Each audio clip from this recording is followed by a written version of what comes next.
ಎಲ್ರಿಗೂ ನಮಸ್ಕಾರ. My food ಚಾನಲ್ಗೆ ಸ್ವಾಗತ. ನಾನು ಇವತ್ತು ಗೆಣಸಿನ ಗಾರ್ಗಿ ಮಾಡಾಕುಂತೀನಿ ರೀ. ಭಾಳ ಚಲೋ ಸಾಫ್ಟ್ ಬಂದಾವು. ಹೆಂಗೆ ಮಾಡೋದಂತ ನೋಡೋಣ ಬರ್ರಿ.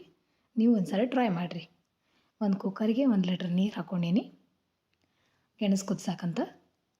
ಈ ಕಡೆ 2 ಗೆಣಸು ಅಂದರೆ ಒಂದು 400 ಗ್ರಾಮ್ ಗೆಣಸು ತೊಗೊಂಡೀನಿ. ಚೆಂದಾಗಿ ತೊಳೆದು ಅವನ್ನ ಪೀಸ್ ಮಾಡ್ಕೊಳಕುಂತೀನಿ. ಕಟ್ ಮಾಡಿ 4 ಪೀಸ್ ಮಾಡಿಕೊಡ್ರಿ. ಯಾಕಂದರೆ ಜಲ್ದಿ ಕುದೀಲಿ ಅಂತ. ನೀವು ಬೇಕಂದರೆ ಇಡಿಯೋನು ಕುದಿಸ್ಕೋಬೋದು. ನಾನು ಜಲ್ದಿ ಕುದಿಲಿ ಅಂತ ಹೇಳಿ ಕಟ್ ಮಾಡ್ಕೊಂಡೀನಿ. ಈಗ ನೋಡಿರಿ, ಕುಕ್ಕರಿಗೆ ಹಾಕಿ ಒಂದು 2 ಸೀಟಿ ಕೂಗಿಸ್ಕೊತೀನಿ. ಅಂದರೆ ಸಾಫ್ಟಾಗಿ ಕುದಿತಾವೆ ಸಾಕು. 2 ಸೀಟಿ ಕೂಗಿಸ್ಕೊಂಡ್ರೆ ಸಾಕು. ನೀವು ನಿಮಗೆ ನೋಡ್ಕೊಂಡು ಕೂಗಿಸ್ಕೊರಿ. ನಿಮ್ಮ ಕುಕ್ಕರಿನ ಮೇಲೆ ಡಿಪೆಂಡ್. ಈಗ ನೋಡಿರಿ, ವಿಸಲ್ ಹಾಕಿ 2 ಸೀಟಿ ಕೂಗಿಸ್ಕೊಂಡೀನಿ. ನೋಡಿರಿ, ಗೆಣಸು ಕುದ್ದಾವು.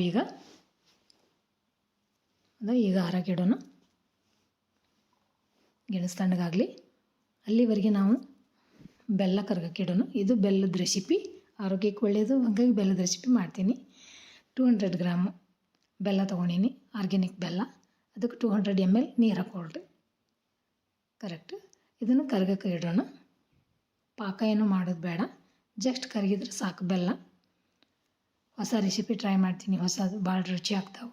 ಮನೆಯೊಳಗೆಲ್ಲ ಭಾಳ ಇಷ್ಟಪಟ್ಟರು. ನೀವು ಒಂದು ಸರಿ ಟ್ರೈ ಮಾಡಿರಿ.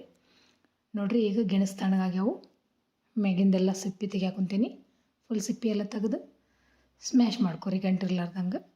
ನೋಡಿರಿ, ಎಷ್ಟು ಸಾಫ್ಟ್ ಕುದ್ದಾವು, ಬೆಣ್ಣೆ ಥರ ಆಗ್ಯಾವು. ಒಳಗೊಂದೊಂದು ಸಾರಿ ಗಂಟು ಉಳಿದಿರ್ತಾವಲ್ಲ, ಅದನ್ನೆಲ್ಲ ಫುಲ್ ಕ್ಲೀನಾಗಿ ಸ್ಮ್ಯಾಶ್ ಮಾಡ್ಕೊರಿ. ಅದು ನೋಡಿರಿ, ಎಷ್ಟು ಸಾಫ್ಟ್ ಬೆಣ್ಣೆ ಥರ ಆಗೈತಿ. ಈ ಕಡೆ ಬೆಲ್ಲ ಕರಗೈತಿ ಪೂರ್ತಿ. ಸಾಕು. ಇದಕ್ಕಿಂತ ಜಾಸ್ತಿ ಅದನ್ನ ಕುದಿಸೋದು ಬೇಡ. ಗ್ಯಾಸ್ ಆಫ್ ಮಾಡ್ಕೊಂಬಿಡ್ರಿ. ಗೆಣಸಿಗೆ ನಾನು 100 ಗ್ರಾಮ್ ಗೋಧಿ ಹಿಟ್ಟು ಹಾಕ್ಕೊತೀನಿ. ಅದಕ್ಕೆ 100 ಗ್ರಾಮ್ ಮೈದಾ ಹಿಟ್ಟು ಹಾಕ್ಕೊಂಡೀನಿ. ಆಮೇಲೆ 1 ಚಿಟಿಕೆ ಉಪ್ಪು ಹಾಕೋರಿ. ಬೆಲ್ಲದ ಅಡಿಗೆಗೆ ಉಪ್ಪು ಹಾಕೊಳ್ಳೋದು ಭಾಳ ರುಚಿ ಬರ್ತೈತಿ. ಸ್ವಲ್ಪ ಸೋಡಾ ಪುಡಿ ಹಾಕೋರಿ. ನೀಟಾಗಿ ಹಿಟ್ಟು ಮತ್ತು ಗೆಣಸು, ಸೋಡಾ ಪುಡಿ, ಉಪ್ಪು ಒಂದೇ ಕಡೆ ಕುಂದರ್ಲಾರ್ದಂಗೆ ನೀಟಾಗಿ ಮಿಕ್ಸ್ ಮಾಡ್ಕೊರಿ. ಕ್ಲೀನಾಗಿ ಮಿಕ್ಸ್ ಮಾಡ್ಕೊರಿ. ಆಮೇಲೆ ಕರಗಿದ್ದ ಬೆಲ್ಲನ ನಾನು ಸೋಸ್ಕೊಳಕುಂತೀನಿ. ಸೋಸಿ ಹಾಕ್ಕೊಳ್ಳೋದ್ರಿಂದ ಅದರೊಳಗೇನೋ ಹಳ್ಳು ಆಮೇಲೆ ಹೊಲಸು ಬರುತ್ತಲ್ಲ, ಅದನ್ನು ಸೋಸ್ಕೊಂಡು ಹಾಕ್ಕೊಂಡ್ರೆ ಕ್ಲೀನ್ ಇರ್ತೈತಿ.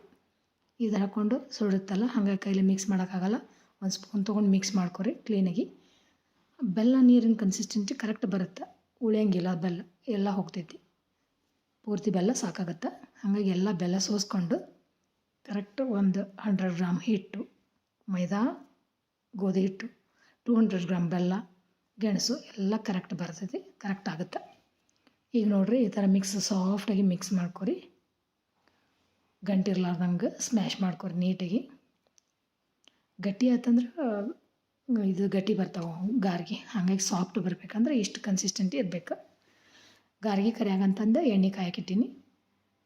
ನೋಡಿರಿ, ಈ ಥರ ಬಜ್ಜಿ ಬಿಡ್ತೀವಲ್ಲ, ಆ ಥರ ಬಜ್ಜಿ ಥರ ಸ್ವಲ್ಪ ಬಿಡ್ರಿ. ಎಣ್ಣೆನ ಫುಲ್ ಕಾಸ್ಕೊಂಡು ಆಮೇಲೆ ಸಣ್ಣ ಮಾಡಿಕೊಂಡು ಆಮೇಲೆ ಗಾರ್ಗಿ ಹಾಕಿರಿ. ಸಣ್ಣ ಉರಿ ಒಳಗನ ಕರ್ಕೊರಿ. ಅಂದ್ರೆ ಕಲರ್ನು ಚೆಂದ ಬರ್ತೈತಿ. ಒಳಗೆ ಫುಲ್ ಬೆಂದಿರ್ತಾವೆ. ಜೋರು ಇಟ್ಕೊಂಡ್ಬಿಟ್ರೆ ಮೇಲೆ ಕಲರ್ ಬರುತ್ತೆ, ಬಟ್ ಮೇಲೆ ಒಳಗೆಲ್ಲ ಹಸಿ ಉಳಿದಿರ್ತಾವೆ. ಹಾಗಾಗಿ ಸಣ್ಣ ಉರಿ ಒಳಗನ ನೋಡಿರಿ, ಈ ಥರ ಮೇಲೇನು ಸ್ವಲ್ಪ ಎಣ್ಣೆ ಹಾಕ್ಕೊಂತ ಇದ್ರೆ ಜಲ್ದಿನ ಬೇಯ್ತಾವೆ ಮತ್ತು ಕಲರ್ನು ಭಾಳ ಚೆಂದ ಬರ್ತಾವೆ. ಆಮೇಲೆ ನೋಡಿರಿ, ನಾವು ಸ್ವಲ್ಪ ಹಿಟ್ಟು ಹಾಕಿದ್ರೆ ಅದು ಡಬಲ್ ಆಗ್ತೈತಿ. ಕೇಕ್ ಥರ ಉಬ್ಬಿರ್ತಾವೆ.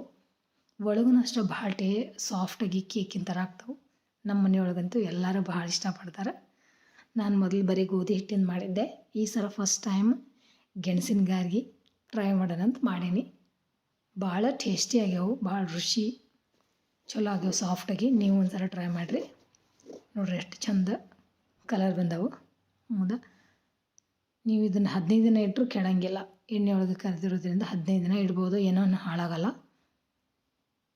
ನೋಡಿರಿ, ಎಷ್ಟು ಚಂದ ಕಲರ್ ಬಂದವು. ನೀವು ಒಂದ್ಸಲ ಫಸ್ಟ್ ಟೈಮ್ ಟ್ರೈ ಮಾಡಿರಿ. ಯಾರ್ಯಾರು ಫಸ್ಟ್ ಟೈಮ್ ನೋಡೋಕುಂತೀರಿ ನನ್ನ ಚಾನಲ್ ಸಬ್ಸ್ಕ್ರೈಬ್ ಮಾಡ್ಕೊರಿ. ಪೂರ್ತಿ ವೀಡಿಯೋ ನೋಡಿರಿ, ಸ್ಕಿಪ್ ಮಾಡಲಾರ್ದ. ಯಾವಾಗಲೂ ನನ್ನ ಹೊಸ ವೀಡಿಯೋ ಬಂದ್ರೆ ಎಲ್ಲರೂ ಸ್ಕಿಪ್ ಮಾಡಲಾರ್ದ ವೀಡಿಯೋ ನೋಡಿರಿ ಎಷ್ಟು ಸಾಫ್ಟ್ ಅದಾವೆ. ಒಳಗೆಲ್ಲ ಪೂರ್ತಿ ಹಸಿ ಉಳಿದಿಲ್ಲ. ಎಷ್ಟು ನೀಟ್ ಬಂದಾವೆ. Thanks for watching. ಎಲ್ರಿಗೂ ನಮಸ್ಕಾರ.